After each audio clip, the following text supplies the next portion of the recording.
Hello.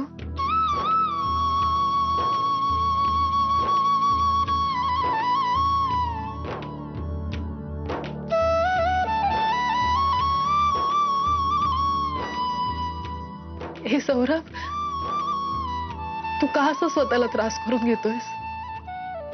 मला माहितीये की तू काल मला बोलून निघून गेलास, पण त्रास मात्र स्वतःलाच करून घेतलायस.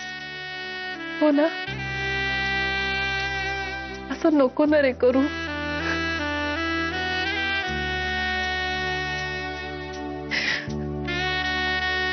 मला त्रास द्यायला आवडेल तुला?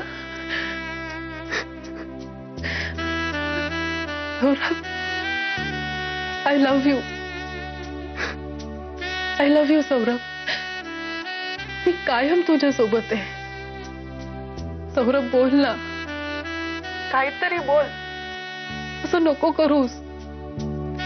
बरं, तू घरी ये, आपण बोलूया. हे बघ, काहीतरी मार्ग निघेल ह्यातून. हॅलो सौरभ, ऐकतोयस ना? हॅलो सौरभ.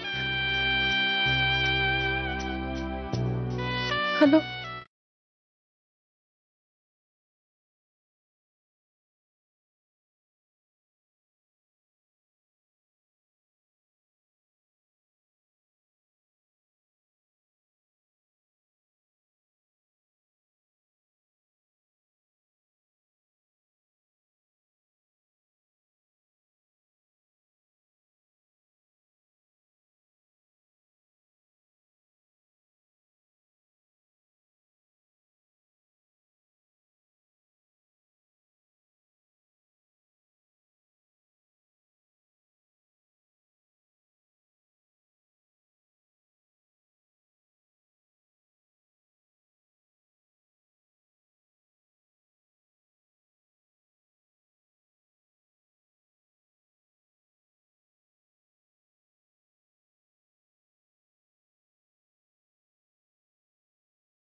घारू अण्णा, काय? हे काय? जिलेबी फाफडा. हे काय नवीन? अहो, नवीन दुकान झालाय माझ्या देवळाजवळ. हा. हो, अहो देवळात रांग नसते ना, तेवढी त्या दुकानावर रांग असते. काय सांगतो? मी म्हटला बघूया तरी घेऊन काय ते.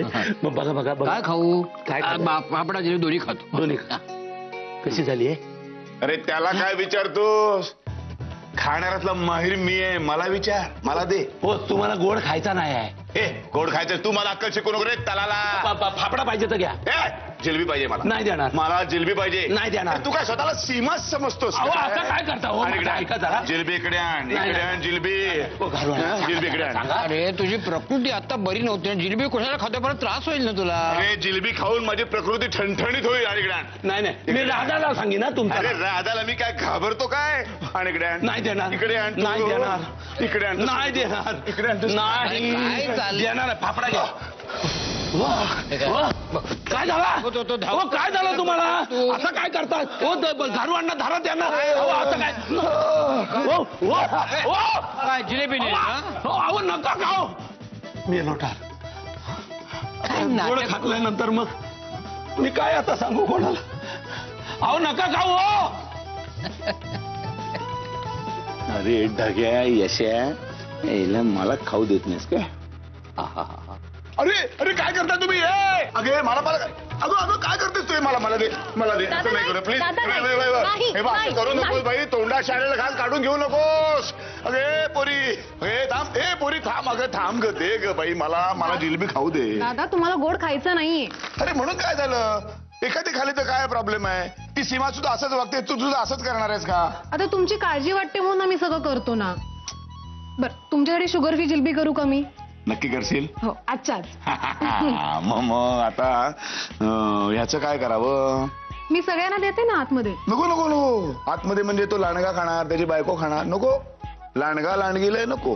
त्यापेक्षा एक काम करतो, हे मी आपल्या माळी बुवांना देतो, महाद्याला. द्याल तुम्ही? हो, दे. पण तुम्ही खाऊ नका. नाही का बाई, नाही खाणार. तू देणार आहेस ना मला शुगर फ्री जिलेबी बनवून, मग देऊन येतो. दादा, काय आलं? आपण सीमावनीनं परत बोलवायचं. कशासाठी? घरात चांगली शांतता नांदते, राहू दे की. आपण त्यांचा राग शांत करू ना. नको का बाई, नको. या नसत्या भानगडीत पडू नको. स्वतःहून रागावून गेले, राग शांत झाला, स्वतःहून परत ये. जाणार आहे कुठे ती आपल्याशिवाय? आहे कोण आपल्याशिवाय तिला? मग आ बैल मुझे मार, नकोच ते. हा, मी हे देऊन येतो माळी बुवाला.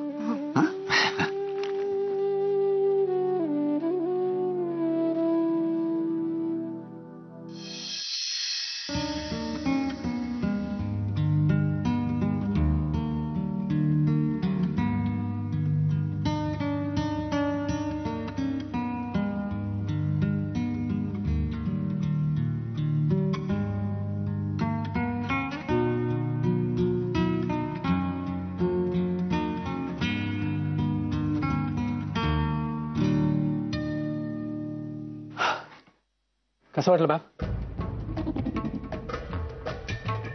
काय दोघांबरोबर बसून ही अशी कॉम्पोजिशन्स बनवली? नॉनसेन्स आहे हे, अटर नॉनसेन्स. समजलं? नवीन गाणं बनवा. आणि हो, त्या जोगांना सांग जमलंच तर काहीतरी बरा विचार करा.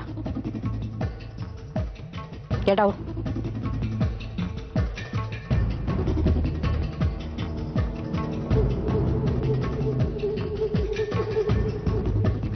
एक मिनिट.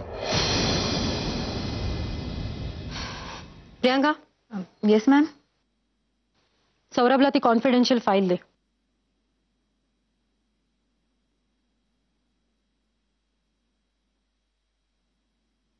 ही अतिशय महत्वाची फाईल आहे. दिल्लीत माझे आजोबा आलेत. उद्या सकाळच्या फ्लाईटने दिल्लीला जायचं. ही फाईल त्यांच्या हातात द्यायची आणि ते जसं सांगतील तशी पुढची कामं करायची.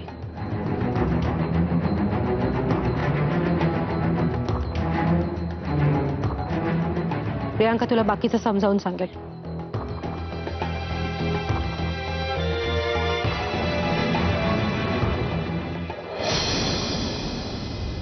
आता ही कसली फाईल? मी पिऊन एका फाईल्स नेऊन द्यायला? कळवू का तसं मॅडम ना? काही नको. चालेल लगेच मॅडमला कळवू का? बरं, हे आजोबा राहतात कुठे दिल्लीत? त्यांना शोधायचं कुठे मी? मी तुला त्यांचा पत्ता देईन आणि त्यांनाही कळवेन की तू येणार आहेस ते. आणि हा, दिल्ली एअरपोर्टला त्यांचा ड्रायव्हर तुला पिकअप करायला येईल. मला एक सांग, हे यांचे आजोबा म्हणजे नक्की काय प्रकरण आहे? म्हणजे मीही काही त्यांना प्रत्यक्षात बघितलं नाहीये, पण खूप ऐकलंय त्यांच्याबद्दल. म्हणजे नेमकं काय ऐकलंयस त्यांच्याबद्दल? आता तू आपल्या रेवती मॅमना ओळखतोस ना, त्या किती तापट आहेत त्या. तापट? तापट हे अंडरस्टेटमेंट आहे. डोक्यावर अंड फोडलं ना त्यांच्या तर गरम गरम ऑमलेट खायला मिळेल. तापट. जरा हळू बोल. चुकून जर का मॅडमने ऐकलं ना तर माझंही काही खरं नाही. तर मी काय सांगत होते?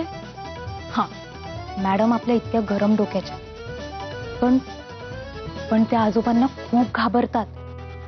अरे ते ऑस्ट्रेलियात होते, पण त्यांचं नाव जरी निघालं ना तर मॅडमना धडकी भरायची.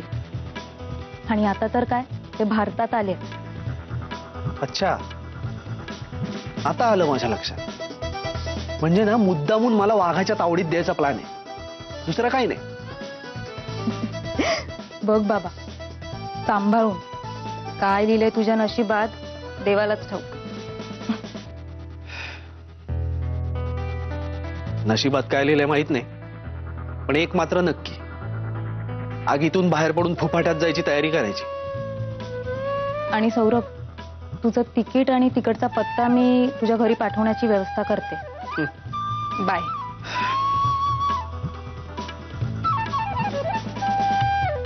All the best. थँक्यू.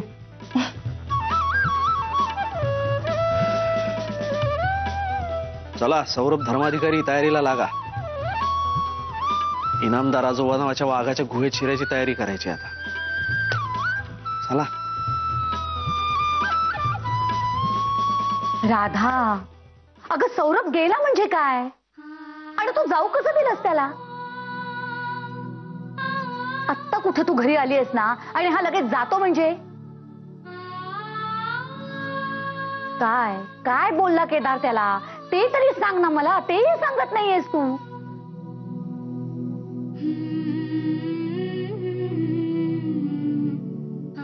नाही, ती नाही सांगू शकणार रंजू. स्वतःच केलेली नाटकं स्वतःच्या तोंडाने कशी सांगेल ती? काय नाटक? अगं हो, 10 कोटीचं वगैरे हे जे काही प्रकरण चालू आहे ना आपल्या घरात कर्जाचं, ते प्रत्यक्षात नाटक आहे. काय? हिच, सीमा वहिनीचं आणि दादांचं. काय सांगतोयस काय? हो, ह्या तिघांनी मिळून केलेलं हे नाटकच आहे. आणि सीमा वहिनी थैथैट करायची ना राधाला घरी आणलं तर बघा वगैरे, ते देखील नाटक होतं या दोघींचं. केवळ आपल्याला दाखवण्यापुरतं. बाहेर दोघी भेटत होत्या आनंदाने, केवळ आपल्याला अंधारात ठेवण्यासाठी केलेलं नाटक. अगं मला देखील कालच कळलं. मी लगेच सौरभला सांगितलं, नाही तर त्या बिचाऱ्याने 10 कोटीसाठी आणि या दोघींसाठी स्वतःचा जीवही दिला असता. तो तिथे रक्ताचं पाणी करतोय आणि यांची नाटकं चालू आहे. नाटकं. आणि खरं काय ते कळल्यावर कोणीही भडकलं असतं. नवल नाहीये सौरभ भडकून निघून गेला तर. रंजूताई, मी खोटं बोललो, पण त्याच्या भल्यासाठी. आणि त्याचा राग शांत झाला ना की तो घरी नक्की परत येईल, मला खात्री आहे. नाही, शक्यच नाहीये. शक्य नाहीये. तो गेला आता, निसटला. असं कसं होईल? मी आत्ता फोन लावते त्याला. हे बघ, त्याचा काही उपयोग होणार नाहीये. मी सांगतोय ना, तो आता परत येणं शक्यच नाहीये. खूप खोलवर हर्ट झालाय तो. तो गेला कायमचा. आता नाही येणार, मला पक्क माहिती. अरे कुठे आहात सगळे? राधा, सौरभ, तुम्ही इथे आलोय? राधा, राधा, राधा, राधा, राधा. हळू सौरभ, अरे हळू किती फिरवतोयस तिला? I am sorry. हळू. रंजू, अरे काय झाले? केदार, केदार साहेब, तुम्हाला तर भेटायचं होतं. केदार, केदार, केदार. सौरभ सोड. सौरभ बस. हे घे, घे. खा खा खा खा खा खा खा. अरे तर तुझ्या तर हक्काच आहे रे, हक्काच आहे. काल तू ते विष कालवलंस ना आमच्यामध्ये. Fantastic work. I am so proud of you. दर वेळेला असं करत राहा. काय ना, त्याचा मला फार उपयोग होतो माहितीये. घे घे घे घे, अजून मिठाई घे. हवं तर सगळ्यांना वाट. सासूबाईंना दे, गार्गीला दे, सगळ्यांना खायला घाल. हा,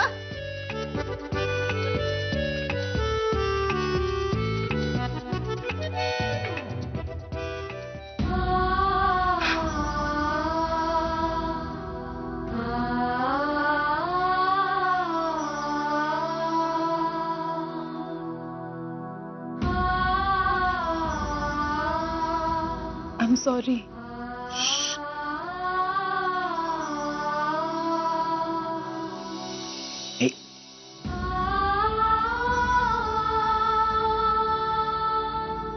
काय झालं सौरभ? सांग ना. अरे काय कधी सांगशील की नाही? जाऊ.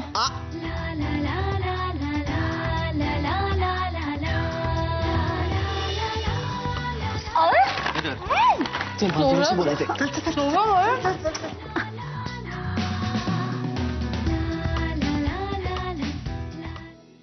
सौरभ सांग ना काय झालंय? सांगतो, थांब. हा, सांगतो सांगतो. सांग ना.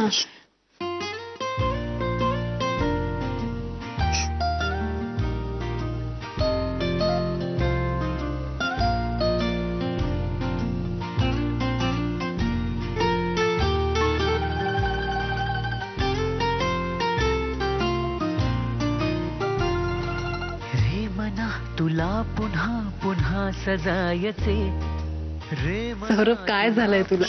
पुन्हा सगळं सांगणार. सजायचे. बस मध्ये नव्या पुन्हा भिजायचे रे मना तुला पुन्हा पुन्हा सजायचे आज किती दिवसांनी मला माझी पहिली राधा दिसते. नव्या पुन्हा भिजायचे रे मना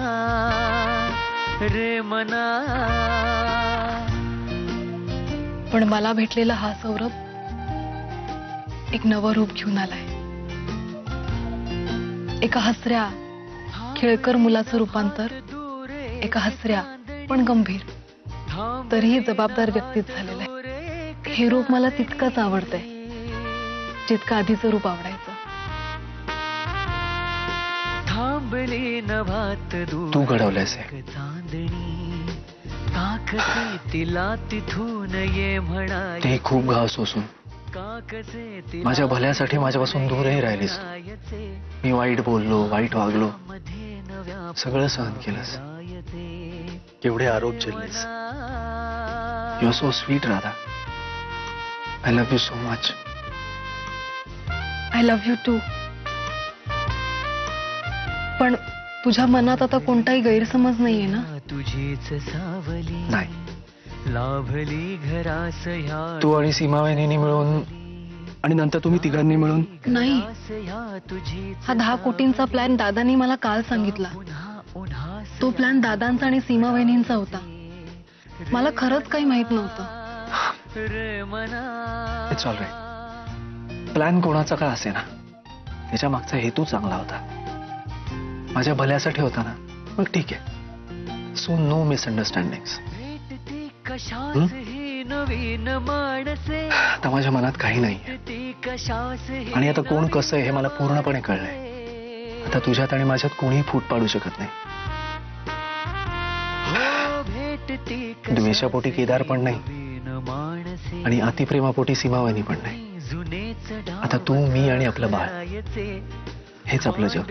जुनेच आता आपण सुखी राहायचं हरायचे आणि आपल्या सुखात अख्ख्या घराला सामावून घ्यायचं. मध्ये नव्या पुन्हा भिजायचे रे मना तुला पुन्हा पुन्हा सजायचे हेच स्वप्न होतं माझं. पावसामध्ये नव्या पुन्हा आपण सगळे एकत्र राहणार. रे मना मी खूप खुश आहे. रे मना आपण सगळे एकत्र राहणार.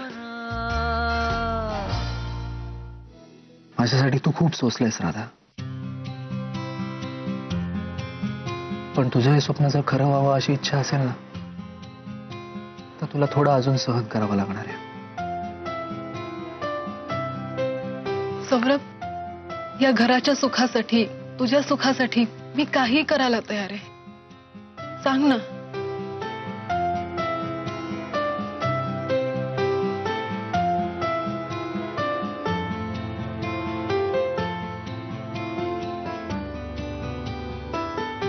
सांग ना.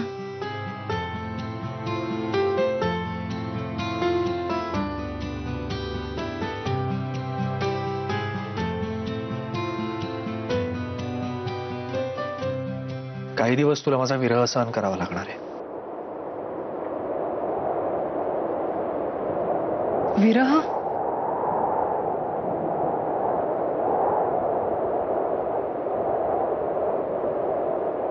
राधा, कंपनीच्या एका असाइनमेंटसाठी मला काही दिवस दिल्लीला जावं लागेल. ओह, माझ्या करिअरच्या दृष्टीने ही महत्वाची असाइनमेंट आहे असं मला वाटतं. जाऊ ना? ऑफकोर्स. मी तुझ्या प्रगतीच्या आड येणार नाही. आणि आता आपली मनं पुन्हा जवळ आलीत. काही गैरसमज नाहीये. तू दूर असलास तरी जवळच असशील माझ्या.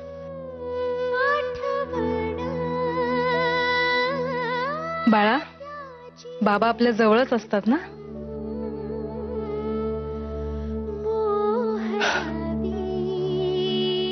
ह्या सगळ्यात तुझे लाडच नाही करता आले मला. पण काही हरकत नाही.